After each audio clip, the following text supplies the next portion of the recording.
Okay, so welcome to episode 3 of the Philip Hartley podcast. I've just recorded this episode with John Smith, aka at Teach Using AI. It's an episode that you do not want to miss. It's about AI and it's definitely here to stay. It's only going to get bigger. So I think for me personally, I definitely want to educate myself on it. And John, even if you're a teacher or not, John's a great person to follow. The camera, my webcam looks really bad. I don't know why the lighting looks so bad. It looks really dark. This is what the lighting's actually like. I think there might be something wrong with my camera on my laptop. But anyway, won't speak anymore. Without further ado, enjoy the episode. Amazing. All right, I think we're recording. Yeah. All right, welcome to episode 3 of the Philip Hartley podcast. So I know on the second episode at the end, I said I was going to get like one of my go get the boxer on, but he's actually going to be scheduled for it later. I think he's in America or something, but it's actually worked out all right because I've actually got one of my friends on who's met him online like 3 years ago or something. He does some great content. I think he initially did sort of, we're going to be able to discuss it a bit later, but sort of more like content to do with books and things like that, but he sort of maneuvered into AI, which I find absolutely fascinating because I think it's been so much more prevalent recently. So I was like, oh, I have to get him on. But yeah, I'll let you introduce yourself, John. It's honestly, it's great to have you on. But yeah, how you doing, man? Yeah, I'm good. Thanks for having me, man. Yeah, you kind of summed it up. I was just on Instagram Yeah, doing whatever. My interests were and still are around reading books. I was interested in getting children into reading a lot. I'm a teacher, primary school teacher, but then became more interested in sort of, time savers for teachers as a massive thing for me. I was helped by someone when I was on my training year. That was great timing because I was just training as a teacher, and he was like, he said to me, he's been teaching 9 years, he's never taken any work home. yeah, I was like, okay, let me start my teaching journey with that attitude. So moved into sort of looking for time savers, and that quite close to that time, AI came along. And I was like, okay, let's get into this. Started looking into it. And yeah, I mean, like I've still got an interest in reading. I've still got an interest in obviously teaching, and that's my profession. Um, but I felt almost like this guy's helped me. If I could give other teachers what he gave me, in that I started my career ready to not let it take over my life, then I'd love to do that. And if I could turn it into something whereby I'm helping others and sort of doing a side hustle, then perfect. yeah. And so with AI, it's sort of now you're using it now because there's just I've looked online. There's just so many different sort of platform. I don't know if platform's the right term, but there's like Mhm. ChatGPT. There's like all sorts now. I think like Twitter has Grok or something. Google, Yeah. like if because I'm pretty not very knowledgeable, and I definitely want to get into it. I'm sure loads of people watching it, people who have teachers who aren't teachers, want to sort of get into where is probably the best place to start? What's sort of the best sort of platform to use, and if you're starting from like nowhere. Yeah. I mean, it does depend on what you're looking to do, obviously. So, for example, when I first started, I was just getting it to write stories for me and stuff like that. So I was using ChatGPT a lot. Anything you want for text-based responses, I see it like if you could ask someone who is really, really knowledgeable, almost an expert in loads and loads of subjects, but they can only give you a text-based response, then that's where to start. You can ask it questions, you can ask it to write something for you. This was back in the day. I mean, Yeah, it's moved on even from then. But then there's other ones if you wanted to create images. Again, ChatGPT can do that all now, but there's limits. But there were things like Night Cafe, even Copilot could do it for free. Paint, the old school MS Paint, then had their AI where you could give instructions and it will make pictures. Um, and there's video creation ones. InVideo.ai is useful for that. Again, there's free options. There's music creation. I think it's Suno AI. So it kind of depends on what you're looking for. But if you really just wanted to have a little play around, I'd start on Chat GPT yeah, and just ask it stuff because you kind of don't realize the power of it until you start exploring. So you yeah, might ask it something simple like write me a story. And when you first do that, you're like, wow, it can write a story. yeah. But a few weeks down the line, you're going to be asking it to like, design a policy for you and make sure it includes this and this, but use this language and then you'll be amazed at the output from that. So yeah, I'd say start on ChatGPT and just explore for a while if you're trying to get into it. Yeah, because I was actually speaking to someone yesterday about AI, and he was saying he now uses it instead of Google. So like people used to like Google. He said now he just goes on ChatGPT. I think it's also like there's that term, isn't there? It's like work smart, not work hard. But I feel like AI can do both. It's like work hard and work smart, which I think, yes, it's just like everyone's now using it. But I was Mm. wondering for you, like it'd be interesting to think how it if you could sort of take a snapshot of sort of your work before using AI and after, like how does it sort of differ? Is it like night and day sort of thing, would you say?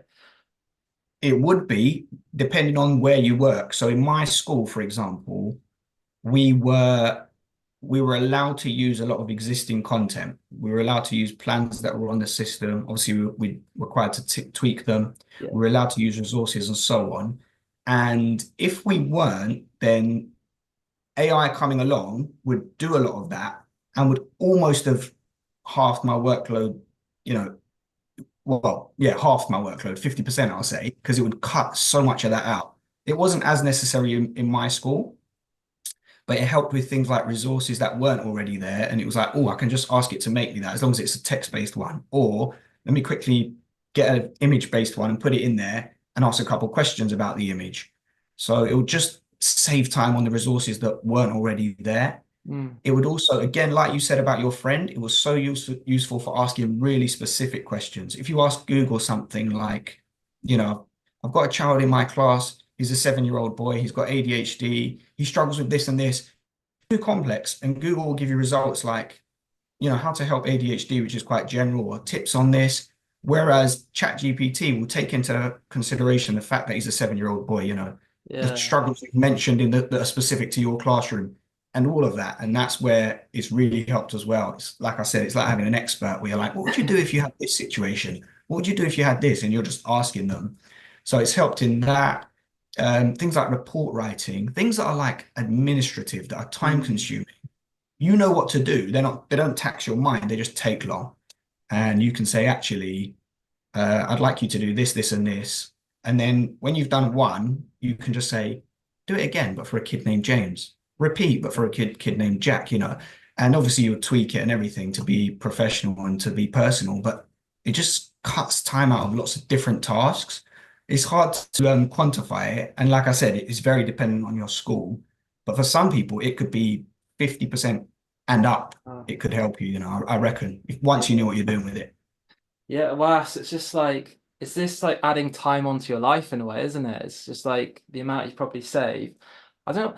I was just thinking though. I don't know if you what you're thinking is, or if you want to explore this, but like if you look in the news and stuff, I think Elon Musk, he's like quite a big person on AI and stuff, and he says like, oh, it's like dangerous. It could be dangerous society in like I don't know, 10 years or something. But like, what's your thoughts on it? Do you think that it's AI? It's just like it's fine. It's here to stay. There's no Do you danger. know what?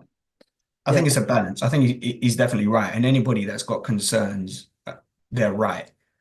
I don't think the concerns are like iRobot, yeah, AI will start taking over us and defeat us. I think it's more that what people could do with AI could be quite manipulative, really more realistic deep fakes yeah, and, you know, almost showing something happening, but it didn't happen and trying to undo that after and saying, oh, that was AI or that was a deep fake. Sometimes you can't undo some of the damage. And also there's ethical questions around where it's sourcing its information from. So if it's creating art, for example, some people are saying, well, it's drawn that art from somewhere. Someone's mm, created art that it's taken. And so I think, uh, in short, I'd say, yes, it needs regulation. But I think with regulation, it will become normal. It will become like when the internet came in, when Google came in, when social media came in. They're all big things yeah, that change society, but eventually we just learn to live with them. yeah. You just mentioned social media there, so I think like going forwards, with especially social media, I've started to use it quite a bit more, and I know it's just helping me like just engage with people. I think especially just if you look 10 years ago, everything used to just be like YouTube format. Now it's like or Instagram, TikTok Reels and things like that. And it's like things just changed at a huge rate. But like for you, like what would you say like the best, most effective social media platforms are and how do you think AI sort of plays into that. But yeah, Yeah, again, it probably depends on your context, you know. yeah, For example, we were talking about the difference between TikTok and Instagram. yeah, Instagram, you build a following, and then you know once you put stuff out, it will get to most of your following or a yeah, good number. And if you add stuff to stories, then people who are interested in you will directly choose to yeah, watch that. Whereas TikTok, you might have all these followers, but no one really uses the follower aspect. They just watch the For You page. yeah. I Someone found said the For You page is like crack, you know, you just addict, you just keep that. going. So you got to be careful. Yeah, So again, it's like, what do you want to do? If you just want to be out there and maybe go viral and you know, sort of just get some sort of feedback. TikTok, I realized you could get quite a lot of views, but it doesn't necessarily mean anything. uh, Whereas Instagram, I felt like I built more meaningful connections. that's it. And then from a business point of view, you might, it's easier to turn connections into clients, customers, Mm. because you've connected. I mean, we connected on Instagram, you know, Yeah, and I've got a few people that I've only met through Instagram, but I feel like I know them quite well and they know yeah, me quite well and we chat and we check in. So I've liked that for that one. So yeah, I mean, they're different, aren't they? And then you've got the likes of Twitter where people just voice any and every opinion, which has its upsides and downsides. You know, how it links to I don't know. I mean, what would you mean by that question? I don't know. I guess it feels like how which out of the platforms, like which one did AI sort of be most helpful for when utilizing it? Because I think that, especially I go on TikTok, I think a lot of accounts are sort of using AI imagery and things like that.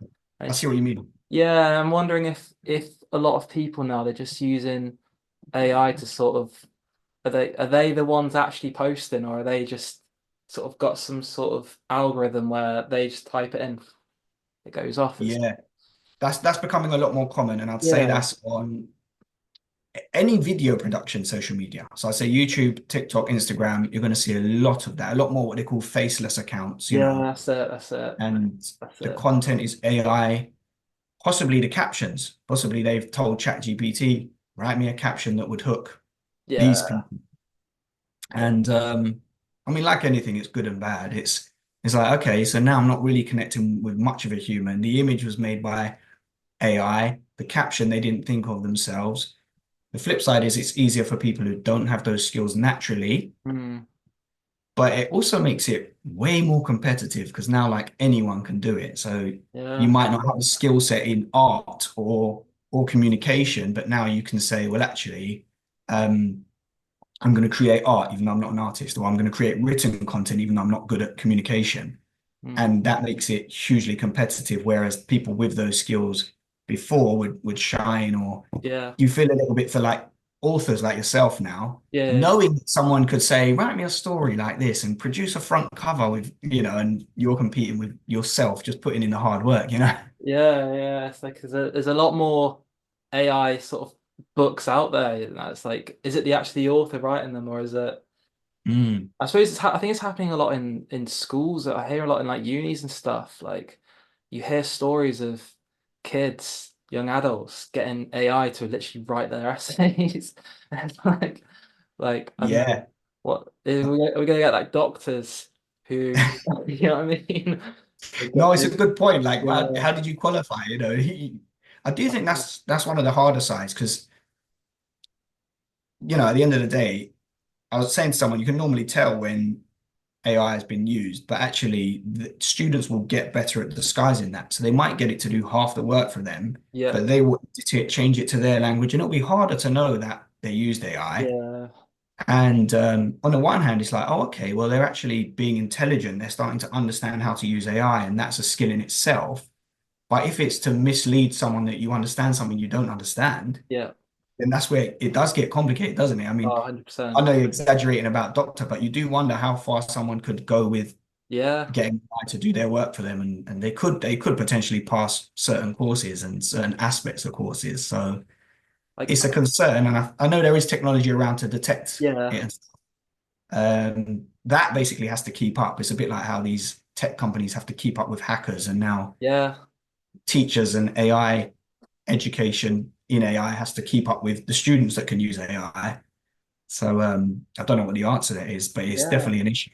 I don't know if you've come across the film Catch Me If You Can with Yeah, yeah, Leonardo DiCaprio, but I wonder if like you can we're gonna get modern day Frank Abagnale's because he was obviously like he conned his way into all these different professions before AI, but you do wonder, don't you, if there's going to be people the equivalent like using modern yeah. day mechanisms, but I think generally speaking, criminals will be criminals. yeah, So if you're trying to look for a criminal way to make money, well, I could be wrong. You're going to do that if there wasn't AI. And then if there was AI, you'll use AI. But if there yeah, wasn't, you'd be trying something else, or you'd be trying to just burgle a house, or yeah, yeah. So, It's like but whatever it may make it easier for sure. yeah, so whatever tools are there, I guess. But so I was thinking, so you mentioned about teaching, and obviously that's what you do at the moment. It'd be interesting because I think I actually got into teaching. I did PGCE about what was it, 2022, 2020, like during COVID sort of time. I did it in primary. Very difficult. It's like significantly more demanding than you think on the outside. On the outside, you think, oh, younger primary age children, it's going to be easy because you're teaching basic maths, English. But Mm. I think for sure it's complete opposite. But it'd be interesting to sort of go on to that really because I'm sure people watching this. I don't know if anyone that is watching this might be interested in that or is it just interesting at all. But sort of interesting, like, sort of how you sort of got into teaching what teacher training route you took I guess there's pros and cons to literally everything in life, but sort of obviously I'm sure you love what you do, but yeah, what sort of the pros and sort of cons are of it really in 2024? Yeah, I'll tell my journey. It's a bit long, but That's all good. I'll try and keep it quick. But I always wanted to be a teacher. I did youth work. Oh yeah. And for a long time, but even when I was young, we were working in a youth club when we were 13 because we Yeah. were in the 7 to 11-year-olds, me and my friend. And we just stayed on when we were 12, 13. Yeah. So the senior youth worker said, well, you guys might as well be like helpers. Yeah. So from 13, we were working, voluntary. And I did about 10 years of that by the time I went into try and do teaching the first time. But like you said, the job was extremely hard. The training was extremely hard. It's not really, oh, it's hard to teach them how to add. It's just everything about the job and how difficult it is to manage behavior, tailor the work to different needs, do all the admin and paperwork. And so, long story short, I failed on my final placement of my final year, and it was a 3-year course. So I'd done all of this, and done placements and done 3 years. And they encouraged me to finish the degree and not redo the placement. They said if you redo the placement, it's at the same time as the exams. You're going to Mm. fail your exams, you're going to fail your degree. They said just get this degree. And so I was in this weird situation where I ended up with this kind of education degree, but without what was called QTS at the time, qualified Oh teacher status.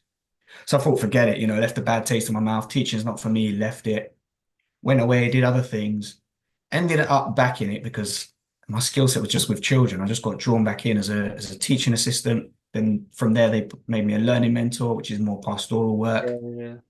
And again, I was like, I'll never be a teacher just because I saw what teachers were doing and what their lives were like. And you only know what you know. So I was in a school where they just worked really hard. And at some point, I think I'd seen every teacher cry. Wow. And I was like, this is not for me. Um, but actually, that was a narrow view. And it was when I started talking to more of my friends that were in schools and they weren't stressed and they weren't, well, they were stressed, but they were managing it. And Mm. my thing is that I've got other things to do. I've got family, I've got church duties. And so when I saw my friends from my church who also had families managing, I was like, okay, so it is possible. Mm. So I went back in, tried again when I was much older, obviously more Yeah. experienced, you know. Yeah, and passed on the it was actually called the Schools Direct. So it's a 1 year as long as you've got a degree. And it was salaried. So it was really Oh useful. wow. I didn't have to lose money. I was on a teaching assistant wage and I went on to unqualified teacher wage for that year. So I actually went up Yeah. the train. So it was a no-brainer. Even if I failed, it was like I'll be on more money for a year. Yeah, that's it. So I passed and the rest is history. I've been in it for 5 years. Wow. I'm actually not in it at the moment. So I moved out of London. Yeah. And just as I moved, I just didn't start a job just as I've moved, just to settle. I've got a two and a Right. half year old and I'm staying with her just while we settle and then we're sort of reevaluate. But I'm Yeah. still, obviously, I've still got my head in there and all the AI content's Yeah. focused there. And so I'm looking into maybe doing some tutoring as well, Oh, and wow. either going fully back to teaching or keeping a sort of hybrid. We'll see. So that's the journey. Pros and cons. Sorry, I'm talking a long time about That's all this. good. All good. It's interesting. I remember the original question is about pros and cons. But No, good. I mean, the obvious pros for teaching are you get a lot of time off. The con even to that is that you can't choose it. You know, you can't take your birthday off if it doesn't fall in the holidays. You can't take a day off to go and see a friend, or you just had a rough weekend. So pros and cons, but you do get a lot of time off, obviously. Um, and even though the job will always keep you at least 8 till 4:35, it is sort of a 9 to 5. Yeah. If you really want to, depending on your school, you can just go home at 4, and say I'll come in early tomorrow, or so there's that flexibility which some jobs don't have. You have to clock out at 5:30 or Yeah. so that's a pro. Another pro is that you never look at the clock. Like you never sit there bored thinking the day's dragging, and I've been in a job like that. And that's worse. And you're always on your feet and you're active, and the time just goes, and that's a day done. And not that you want to wish your life away, but when Yeah. you're with 30 kids, you don't mind it coming to an end. So you Yeah. don't mind it not dragging. Cons are basically everything you'd know about teaching. The workload, pay doesn't always match the workload. I don't think when people complain about pay, it's because of the workload. You can actually be on a decent salary as a teacher, but it just doesn't match how much you're putting in and how stressful it is. Um, and again, depends on schools, depends on leadership, how difficult the children are. They can be pros or cons, how difficult the parents are. And also society doesn't always, it kind of split down the middle. Some people love teachers and they really understand, and some people think they just moan all the time and their job's easy and always on holiday. So what are they complaining about? So you got that to contend with. But like you said, every job has pros and cons. So that's some of them. Yeah, and it's interesting because you mentioned that you're in there for about 5 years or so, and obviously what happened before, and then eventually passing, which is probably an amazing feeling. But would you say that as it's gone by, like, would you say it's got easier, like in the past 5 years, that you just get more familiar with it, or would you say it's still same difficulties? And I'm interesting to see like what age group for you probably best prefer, because because I know that with primary school it's like year 6 and reception, it's like such a huge difference, quite a broad Yeah, spectrum really, but yeah, just it's quite interesting. yeah, definitely. Well, to answer your first question, it's definitely got easier.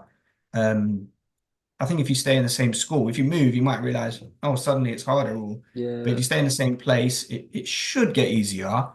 Even more so if you stay in the same year group, because you're like, I've done this before and I know what to do and the resources are there. I stayed in the same year group just for 2 years at a time. So I did 2 years in year 3, which is like 7 and 8, yeah, 2 years in year 1, which is 5 and 6, and then I just did a year in year 2. And it does get easier, and you're constantly learning. So you versus you 5 years ago, just things like your routines are better, yeah, how you set up things so that the behavior management's better, which gives you less stress, how you manage your classroom, because when you're first starting, you might not manage like where your equipment is and the mm, shape and where you put children. And by 5 years, you're like, I know where to put stuff, so it's easy to get to. I know how to manage behavior, so that's not an issue. And so it should get better, and it has for me. It's got a lot easier, and it's got a lot easier to manage the workload, because you also learn what you can leave out, what you can cut corners on, but what you have to do. And you should, if you can, you learn, like, it's also mental things, like you learn, like learning to think things that help you. So just yeah, being more confident to tell someone, actually, no, I can't do that. No, actually, I can't add that to my workload. When you're first teaching, you'll never tell someone like that, especially not your head teacher but by 5 years, you may have developed the confidence to say, well, when do you want me to do that? Because I've got too much on, or no, I can't do that. Could you ask someone else? mm. So that makes the job easier. But in terms of age, I actually wanted to work higher up. I said four, Oh five, wow, six, year 4, 5, 6. They put me in 3. yeah, And then when I finished year 3, they said, they always ask you, where would you like to go? But they can't make any promises. So I said, yeah, well, I did year 3 and it was actually all right. So I don't mind doing it again, or 4, 5, 6 again. So they put me in year 1.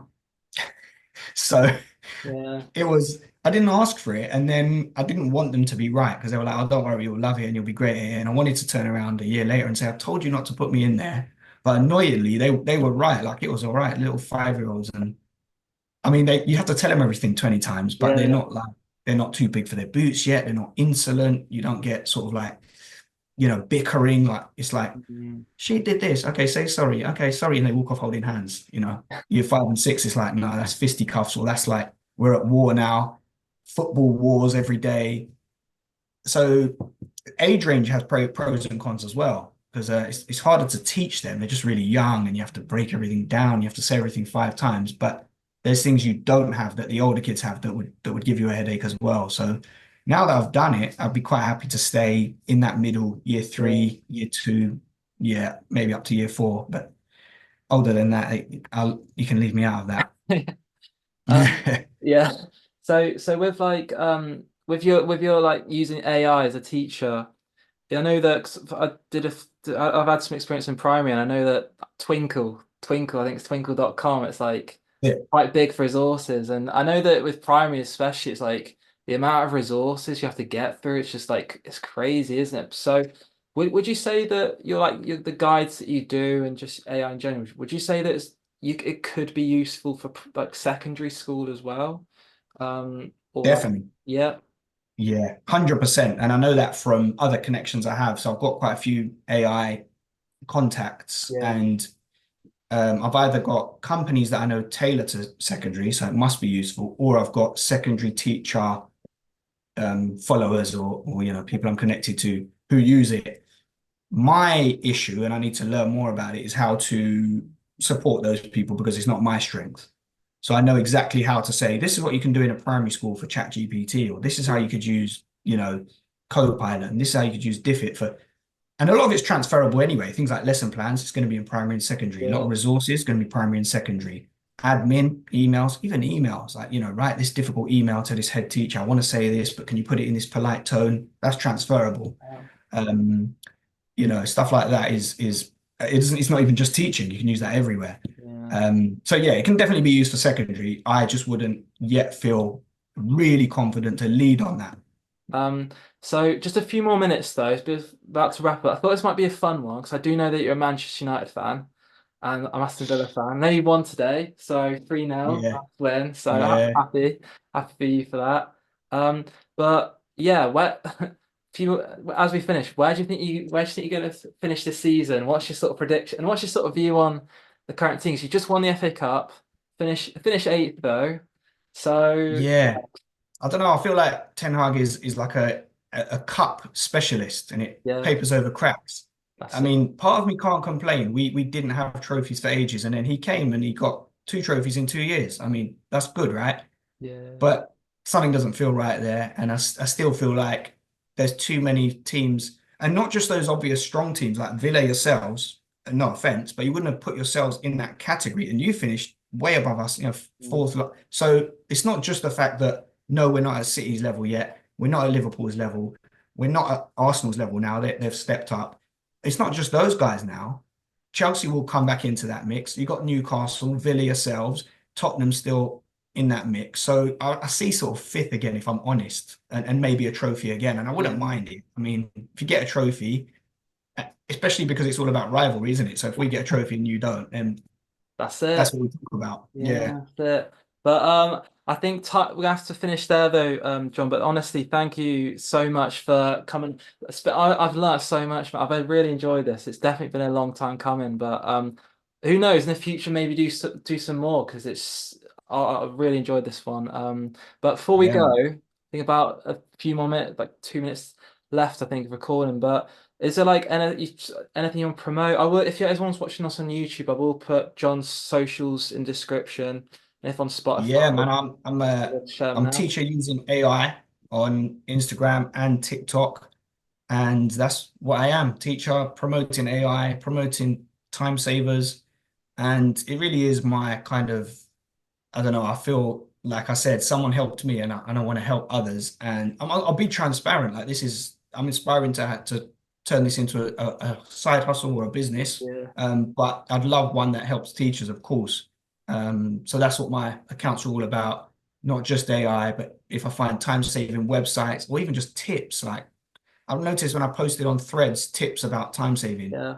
they get the most traction. Like teachers aren't like, oh, you're lazy, or they love it. They're like, oh, thanks for that, you know. So that's what I'm all about. You can find me on the socials. Yeah, and just to finish, I find Threads, I think it gets a lot of like a lot of people mock it and things, think it's like copying Twitter and that, but it's actually underrated. I mean, as you said, you do get a lot of people interacting. Like on Twitter, you could post something, no one interacts with Threads. I think you Yeah. get loyal followers on that. But yeah, thank you so much for coming on though. Like it's Thanks for having me, man. been. And anyone else watching, if anyone else did watch or listen, get this far. Um, Thank you. And I guess it's the end of episode 3, episode 4 to come. And I don't know where this is going to go, but I'm proper excited for it. And I'm sure we'll get more great guests like John. And yeah, thanks for watching. Nice one. Um,